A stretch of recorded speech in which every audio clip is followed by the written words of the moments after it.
साथी वीरपाल सिंह जी जो आज की अध्यक्षता कर रहे हैं, मैं उनकी शक्ल से वाकिफ नहीं हूँ, प्लीज हाथ उठा के खड़ा कर दें। दोस्तों, सबसे पहले मैं आपको मुबारकबाद देता हूँ कि आपका धरना 161 दिन आज पूरे करने जा रहा है। अभी तो मतलब जो है शुरुआत है, अभी थोड़ी थोड़ी अंगड़ाई और धीरे धीरे बढ़ेगी, तो घबराने की कोई बात नहीं। ये सरकारें टेस्ट लेती हैं, लेकिन ये कुछ ज्यादा ही निकम्मी सरकार है। इसका काम बस एक बात से आप होशियार रहना, जैसे अभी साथी भाटी ने कहा है, मकानों की बात कही और जमीनों की बात कही। हमारा एक ध्येय है, चाहे वो जमीन हो और चाहे वो बने हुए मकान हो, हमें सारे के सारे चाहिए, आधे अधूरा फैसला नहीं चाहिए। और इस सरकार का काम, चाहे वो कहीं पर भी हो, आप किसी भी क्षेत्र में हो, कर्मचारी हो, मजदूर हो, किसान हो, अगर ये डरती है सरकार तो किसानों से ही डरती है, या कभी कभी कर्मचारी लड़ जाते हैं पुरानी मतलब सरकारों पे।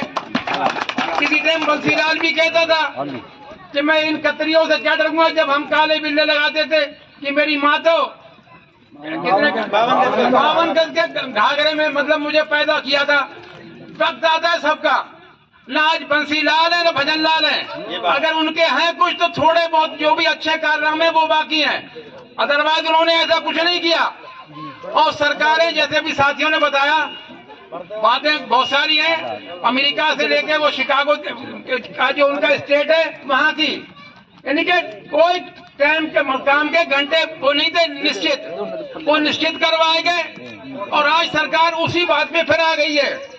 अब क्या कर कमी है, आप जो है इसके बहकावे में ना आए, और खासकर किसी भी तरह की फूट हो, चाहे वो धर्म की हो, चाहे वो जाति की हो, गोतों की हो, मकानों की और जमीनों की हो, इसके उसमें ना आए। और आपने पहले आपने नहीं करी, आपने तो इनके बाद में करी है। पहले तो ये कर रहे हैं, आपके दरवाजे पे आए, आपने इनका मान सम्मान किया, वोट दिया और इन्हें जो भी कुछ एमएलए और एमपी बनाया। अब इनका काम है कि आपके घर पर, और आप आज परेशानी में और दुखी में बैठे हुए हो, तो इनका काम है कि आपके बीच में आए कि विजय बोलो क्या बात है और क्या नहीं है। और आजकल तो हालात ऐसे कर दिए कि अगर आप वहां जाओ तो घर पे होते हुए भी कहते भाई इधर नहीं है और उधर है, और उधर नहीं तो इधर है। ये सारे हालात है।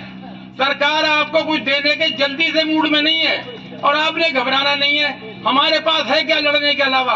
हम तो लड़ने जो हमारे ये सारे साथी बैठे हुए हैं, कर्मचारी संघ, और शायद ऐसा ही कोई होगा जो सस्पेंड और टर्मिनेट ना हो।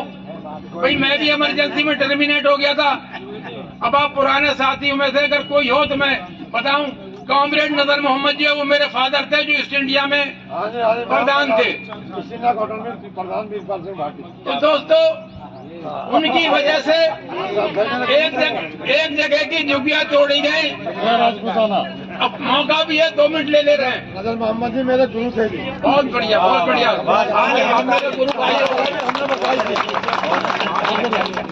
देखिए हालात देखिए, अगर आप आज किसी से मुकाबला करते हो और मौका आ जाए तो ये आपको उठा के एक तरफ कर देते हैं। उस टाइम हमारे फादर ने भी गलती से इलेक्शन लड़वा दिया, इन जैसे जो ये चेले बैठे हुए इन्होंने मिलजुल के, और कांग्रेस पहली बार वहां से हारी, और जीता कौन? केन गुलाटी, जो बेचारा हर वक्त मोहर जेब में रखता और हमारे निगम में भी आता रहता। हम भी मतलब वहां पे तब शुरू हो गए थे। तो हमारी जिंदगी में भैया हमें टर्मिनेट कर दिया। किस बात पे? ये उसका बेटा है, वो थानेदार हमारी जिंदगी में जो मरा था।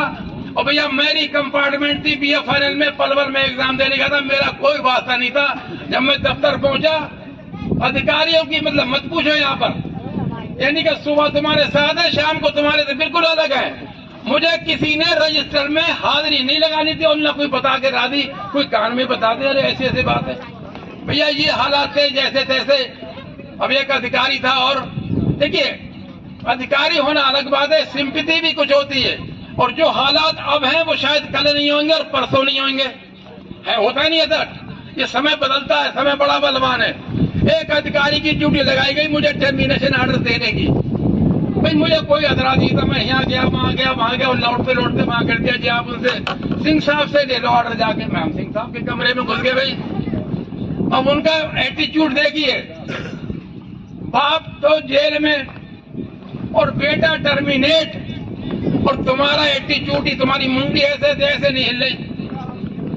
वकील साहब हमारे बेटे, भाई हम तो ग्रेजुएट है, हमने एक बेटी को, और बेटे भी हम पे है नहीं, हमारे हैं 3 बेटे, और 3 में से हमने एक बेटी साले के ली, दोनों मियां बीवियों में झगड़ा हो गया। पहली बेटी हमने कहा तुम हमें दे दो, राज वो साहब LLM का उसका अभी है ना लास्ट सेशन चल रहा है, क्या कहते हो उसे।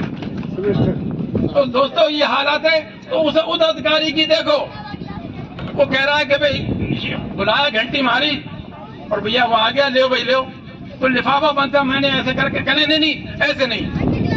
मैंने कहा साहब, सिंह साहब लेटर पढ़ तो लेने दो, मैं नहीं लूंगा तो आप घर पे भी निपटान कर दो, चश्मान करवा दोगे। कह लगे नहीं। तो भैया वो था, वो भी ठाकुर थे वैसे, और भैया हम भी यूपी के पठानों में से थे। ऐसे करके भैया वो कुछ जोश था, कुछ दुख भी था, ऐसे करके जो लिफाफा मारा उसके साइड से जाके निकल के चला गया। अब हमें नहीं पता, उन्होंने पटते घंटी बजाई और 4 पुलिस वाले एक साथ कमरे में बैठे, बोले उन्हें वहां थाने ले जाओ। तो भैया ये हम सब जो निकल के आए हैं, कोई सुखी नहीं आया, सब दुखी और परेशान है। और ये तो अभी आप खैर, हमने तो 45 दिन तक हमने नगर निगम में धरना वरना दे के बैठे हैं, ऑल इंडिया से भी जुड़े हुए हैं, जिले से भी जुड़े हुए हैं। तो ये हम आपसे जब कह रहे हैं कि भाई थोड़ी सी कम कर लो, तो कम ही कर रहे हैं, लेकिन आप सब लोगों ने इस निकम्मी सरकार से होशियार रहना है। उनके चमचे भी आएंगे, आधी बात करेंगे, आधी नहीं करेंगे, ये आपने नहीं मानना। एक सूत्री प्रोग्राम है, हमें मकान भी चाहिए और हमें जमीन भी चाहिए। बस दोस्तों ये है, क्योंकि आप देख रहे हो बंगाल में, देख रहे हो कहाँ देख रहे हो, बात लंबी हो जाएगी। ये सरकार तो किसी को कहीं देख के राजी नहीं है, जानो लंबी छोटी है भी तो बात। अब तुम देख लो बंगाल में, देख लो, यानी कि इलेक्शन के दौरान क्यों भाई बंगाल के IAS और SPS खत्म हो गए, सारे यूपी के जो बदमाश टाइप के जो लोग आ गए IAS जो हैं, बस शूट एंड साइट, मतलब बस आदमी को मारो, जख्मी दो और अस्पतालों में भर्ती करवा दो। मतलब वहां पर भी अब कितने सारे है, पूरी की पूरी कॉन्स्टिट्यूंसी का इलेक्शन दोबारा होना है, कल गिनती भी होनी है। अब हालात क्या होंगे तो तुम्हारे सामने भी, वैसे नहीं आ रही सरकार वहां पर, बीजेपी सरकार, और अगर आएगी तो वैसे ही आएगी जैसा कि अब यहाँ पर होते होते रह गया। इसलिए जब अब अगला मौका है, लेकिन सही 1 सेकंड और लूंगा, 2 मिनट, 1 मिनट ज्यादा तो नहीं, आगे आने वाले टाइम में जो तुम्हारा है तुमने पहचान लिया और तुमने पहचान अच्छी तरह से कर ली, तो आगे से इनका ध्यान करियो और कुछ नहीं। अगर कोई भी हो, किसी पार्टी का, बीजेपी का है, और अगर वो तुम्हारे साथ है, संगठन के साथ है, कर्मचारियों के साथ है, किसानों के साथ है, हम उसके साथ हैं। हमें पार्टी से परहेज नहीं है, हमें तो आदमियों से परहेज है कि झूठ बोले, फूट डाले, झगड़ा करवाए, ऐसे आदमियों से होशियार रहना। धन्यवाद साथियों का। बहुत बहुत धन्यवाद प्रधान।